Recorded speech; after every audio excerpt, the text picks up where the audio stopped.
इनको फांसी वाली जगह ले जाया जा रहा था। उसी वक्त उसकी नजर ट्रांसपोर्ट ट्रक के उभरे हुए बोल्ट पर पड़ी। एकदम से दिमाग में भागने का प्लान आ गया। उसने जेब से सिक्का निकाला, उसे स्क्रू के स्लॉट में फंसाया और धीरे धीरे घुमाने लगा। उसका साथी तुरंत समझ गया और आगे ड्राइव कर रहे गार्ड पर नजर रखी। जैसे ही गार्ड पीछे मुड़ा, दोनों झट से नीचे लेट गए और खतरा टलने तक रुके रहे। फिर वो सही टाइम देखकर दोबारा उठ गया और काम जारी रखा। पहला स्क्रू ढीला हो गया। उसने सिक्का अपने साथी को दे दिया। साथी ने दूसरी तरफ वही किया। फिर दोनों ने बैरियर पकड़े हुए चैन को ढीला किया। अगले ही सेकंड दोनों ने जोर लगाया। पीछे का पैनल आखिर खुल गया। आगे बैठे गार्ड को कुछ पता ही नहीं चला। दोनों ने अपने पैरों को केबिन की तरफ टिकाया और पूरी ताकत से किक मारी। कंपार्टमेंट झटके से अलग हुआ और पीछे की तरफ फिसलने लगा। जमीन तेजी से पीछे छूट रही थी। उसने अपने साथी के चेहरे पर डर देखा, लेकिन आजादी के सामने हिचकिचाने की जगह नहीं थी।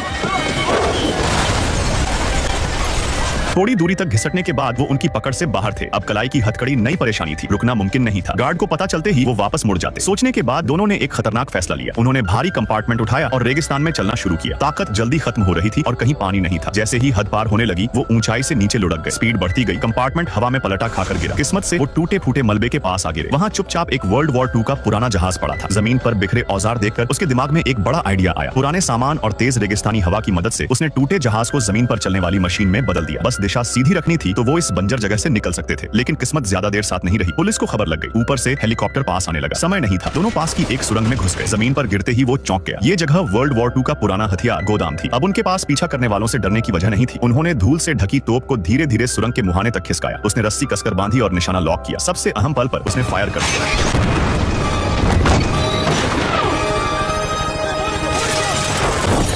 गोला सीधे हेलीकॉप्टर से टकराया, लेकिन कुछ नहीं हुआ। पायलट के चेहरे पर भरोसे भरी मुस्कान थी और अगले ही पल